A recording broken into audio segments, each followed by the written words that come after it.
ॐ भूरिभुवः स्वः तत्सवितुर्वरेण्यं भर्गो देवस्य धीमहि धियो यो नः प्रचोदयात्।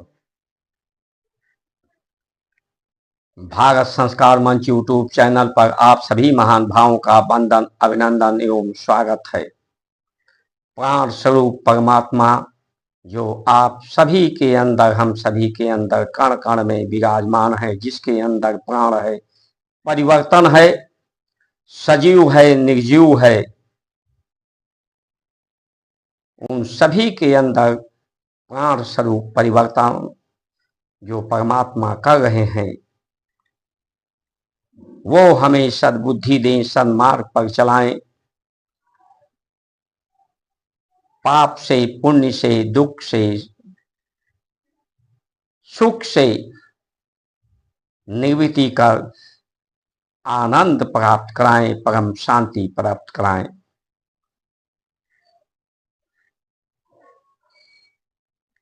भारत की रीत जो है, प्रीत सदा यहाँ चल आई, प्रीत की रीत यहाँ सदा चल आई, प्राण जाए पर वचन न जाई। भारत का रहने वाला हूं, भारत की बात सुनाता हूं, प्रीत जहां की गीत सदा, इंसान तो क्या पत्थर भी पूजे जाते हैं। दिलों को हमने जीता है, देश भले ही हमने ना जीता हो। जहां नर में राम नारायण हो, सीता नारी में देवी हो, उस भारत के रहने वाले हैं हम, भारत की बात सुनाते हैं। इस भारत यानी भास्कर के द्वारा ही पूरी जगत की क्रियाएं रत, भास्कर के द्वारा ही रत, इसीलिए इसको भास्कर के ही द्वारा पूरी जगत की क्रियाएं हैं। एक तरह से जहां जहां भास्कर के द्वारा क्रियाएं हैं, भास्कर के द्वारा क्रियाएं सभी जगह जगत में हैं, यानी पूरा जगत ही भारत है। लेकिन इस भारत में रत भारत के अनुसार, भास्कर के अनुसार जो क्रियाएं करने वाले, भास्कर की महानता को स्वीकार करने वाले और भारत की महिमा को जानने वाले, महिमा को मंडित करने वाले, ये भारत की संस्कार संस्कृति है, जो पत्थर को भी भगवान बना देती है, इंसान को भी बना देती है। यहाँ सब पूजे जाते हैं। ये संस्कार संस्कृति ही ऐसी है, इसी ये महानता है इसकी। इसीलिए परमात्मा जो राम आए तो 12 कला से लेकर आए, कृष्ण आए तो 16 कलाओं से 24 अवतार इस भारत में हुए हैं।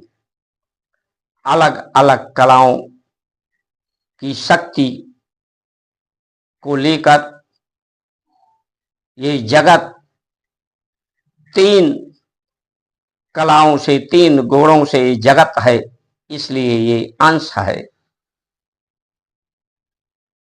गायत्री मंत्र में 24 अक्षर हैं, इसलिए ये 24 कलाएं जो पूर्ण कलाएं हैं, इसे जो जानता है, इसकी महिमा को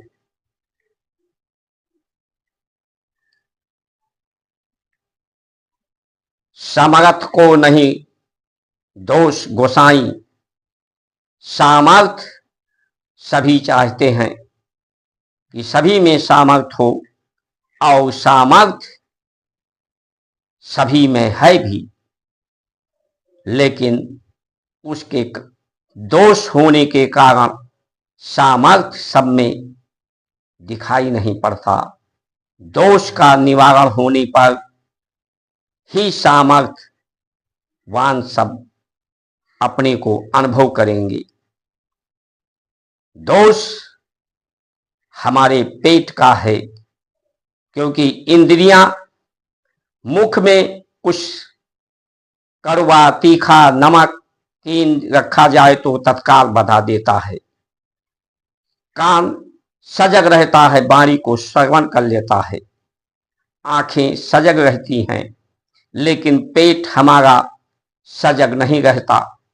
इसमें जो भी जिह्वा के द्वारा रस की सुंदरता को अनुभव करते डालते जाओ, ये पेट एक कूड़े के तरह से भर जाता है, कूड़ेदान की भांति।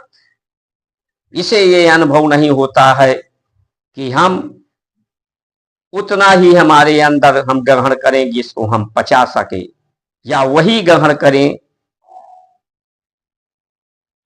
जो पचाने योग्य हो, सहजता से पच जाए। ये क्षुधा जो पेट है, इस क्षुधा है जिसको भूख है, ये भूख इसीलिए जन्म जायते क्षुद्रा संस्कारे द्विजत्वा। इस क्षुद्रता, इस अज्ञानता को संस्कार के द्वारा दूसरा जन्म इसकी क्षुद्रता को समाप्त किया जाता है, इसके दोष को का निवारण होता है, जिससे व्यक्ति सामर्थ्यवान होता है। अवस्थाओं के अनुसार व्यवस्थाएं, परमात्मा नित्य है, निरंतर है, सदैव से परमात्मा भी है और सभी लोग भी हैं। अलग अलग नामों में, अलग अलग रूपों में, अलग अलग रसों में, अलग अलग तत्वों में वो वही हैं, परमात्मा ही हैं। ब्रह्म सत्य, जगत मिथ्या, पूरा जगत ब्रह्म ही है। इससे अलावा अतिरिक्त कुछ जानना, समझना, स्वीकार करना मिथ्या है, झूठ है। नामी के अधीन नाम होता है। आप किसी को पुकारें तो आप नामी हैं, पुकारने वाला नामी, और सुनने वाला जो नाम को अपनी सुनता है वो तत्काल आपकी को सुनने के लिए तैयार हो जाता है। इसी अवस्था को हमारे ऋषियों ने 4 भागों में बांटा। आयु को ब्रह्मचर्य, गृहस्थ, वानप्रस्थ, संन्यास। जो ब्रह्मचर्य बाल्यावस्था होता है, उसमें व्यक्ति के अंदर काम नहीं होता, बच्चे के अंदर सिर्फ भूख होती है। इसलिए भूख के बारे में क्षुद्रता उसकी दूर करके, दोष को दूर करके गुरुकुलों में उसमें सामर्थ्य वान उसे बनाया जाता था। उसकी सामर्थ्य के को जगा करके, उसके दोषों का निवारण करके, इस क्षुधा के, अन्न के, प्रकृति के, धरती के यज्ञ के माध्यम से, गौ की सेवा के माध्यम से, शास्त्र और शस्त्र धर्म की को जानने के लिए शास्त्र और धर्म की रक्षा के लिए शस्त्र, दोनों की आवश्यकता होती है। दोनों विद्याओं से लोग को निपुण किया जाता था। चरित्र और चिंतन उत्तम बनाने के लिए ये 14 वर्ष तक बच्चों में विवेक जागृत होता है, मर्म होता है बच्चों में, कोमलांगम सीता समारोह मातृ भागम। शरीर के सभी अंग कोमल, बुद्धि मन चित्त कोमल होते हैं। कोमलता में जो छाप डाली जाए वो छाप कभी बिगड़ते नहीं हैं। इस दृष्टिकोण से जो संसार को जानने के लिए जितना आवश्यक, परमात्मा को जानने के लिए जितनी आवश्यक विद्या, इस स्वस्थ रहने के लिए उन्हीं तत्वों को धारण करने की ज्ञान, सद्ज्ञान, सन्मार्ग बताया जाता था। इस अवस्था के अनुसार उन्हें व्यवस्था बताई जाती थी, व्यवस्था दी जाती थी समाज के लिए। दूसरी अवस्था गृहस्थ जीवन का, विवाह संस्कार के माध्यम से वो बच्चे, जब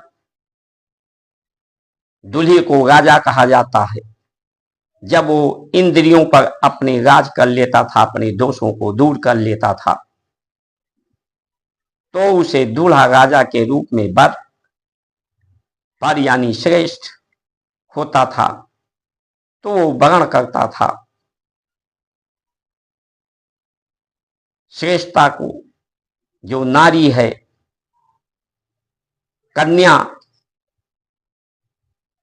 कन्या का पर्याय जिसका कर्म न्यास हो, उसका वर्ण करके उसे सौभाग्यशाली, उसे देवी का स्थान प्राप्त होता था। घर परिवार को, पूरे परिवार को ब्रह्म के रूप में, हर नाम में ब्रह्म, अन्न में ब्रह्म, रूप में ब्रह्म, रस में ब्रह्म, गंध में ब्रह्म, तेज में ब्रह्म ही उसे दिखाई पड़ता था। इस भावना से एक दूसरे के लिए पूजनीय, आदरणीय, सत्कारणीय, स्वीकार्य होते थे। सभी के वचनों का आदर सत्कार से लोग सहजता के साथ स्वीकार करते थे। यह सहर्ष ही लोगों में प्रसन्नता, संतुष्टता का कारण। जब व्यक्ति 50 के ऊपर होता था तो वानप्रस्थ यानी संसार परिवार के कार्यों से विरक्त होकर, जिम्मेदारियों से अपने आने वाली जो पीढ़ी होती थी उसे जिम्मेदारी सौंपकर समाज के लिए कार्य करता था। राजा का भी यही था कि वो 50 ब्रह्मचर्य के बाद जो गृहस्थ का समय होता था वही राजा का समय होता था। जो दिलों का राजा, दिलों पर राज करने वाला राजा होता था, अपने इंद्रियों पर राज करने वाला राजा, जो सभी दोषों से मुक्त होता था, सामर्थ्यवान होता था, वही राजा होता था। वानप्रस्थ में समाज की सेवा, अपने शरीर की और यही, क्योंकि 50 के बाद भी व्यक्ति में धीरे धीरे काम वासनाएं शांत होने लगती हैं। जब काम वासनाएं शांत होती हैं तो सहजता से व्यक्ति का चित्त भी शांत होता है, मन भी शांत होता है, बुद्धि भी शांत होता है। शरीर की अवस्थाएं भी ऐसी होती हैं कि ज्यादा संसार में गति नहीं करती। तो संसार में गति जब नहीं होती, संसार में डूबकर न संसार को ठीक से जाना जा सकता है, न संसार को बनाने वाले, संचालन, पालन, पोषण करने वाले को जाना जा सकता है। जब शांति होती है, स्थिरता होती है, जैसे जल में जब तरंगे नहीं होती, जल निर्मल होता है, स्थिर होता है, तो उसमें चेहरा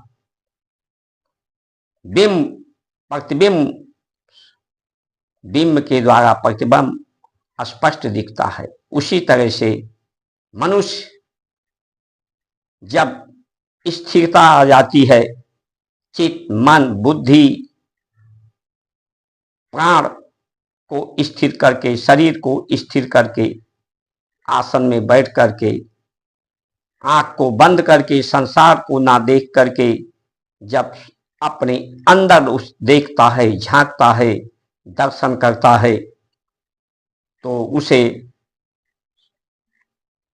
स्वयं की अनुभूति यानी अपने की अनुभूति, आत्म तत्व की अनुभूति, परम तत्व की अनुभूति का दर्शन होता है। ठीक ठीक अपने को जान पाता है, संसार को जान पाता है, संसार के कारणों को जान पाता है, जन्म मृत्यु के रहस्य को जान पाता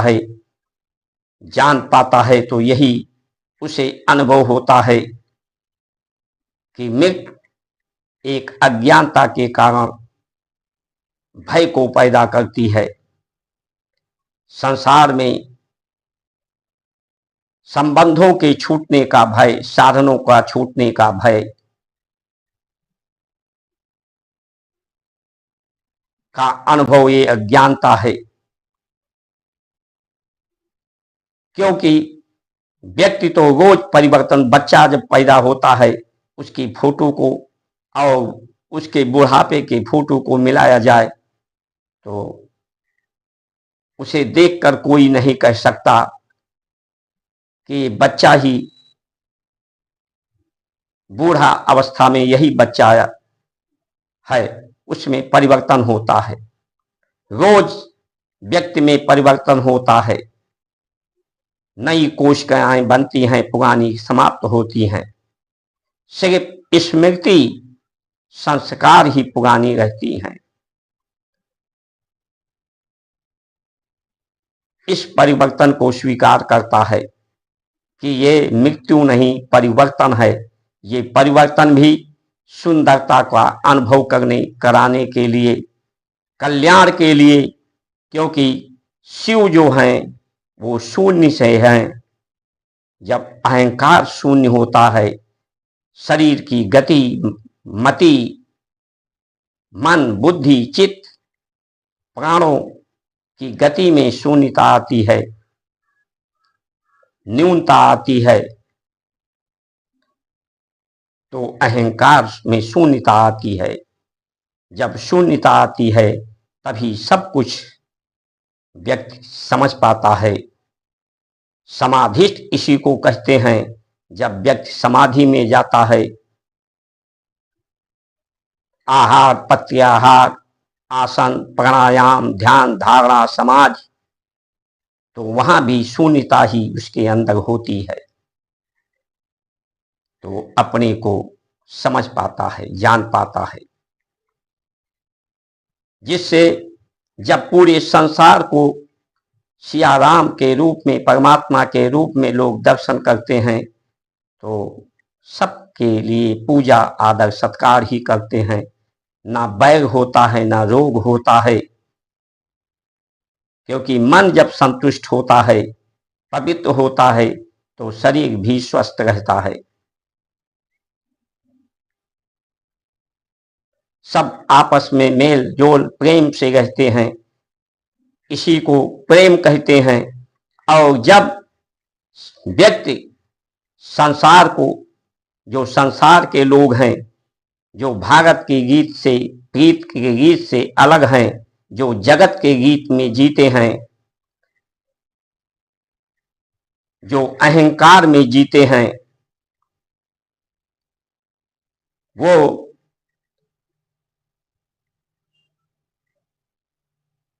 जगत अपने को तो पूजनीय, अपने को तो मालिक, पूरे संसार को सेवक समझते हैं, अपने को श्रेष्ठ, पूरे संसार को तुच्छ समझते हैं। और वो उन पर अधिकार प्राप्त करते हैं। अधिकार प्राप्त करने में वैर भी होता है, विरोध भी होता है, बीमारियां भी होती हैं, बेरोजगारी भी होती है।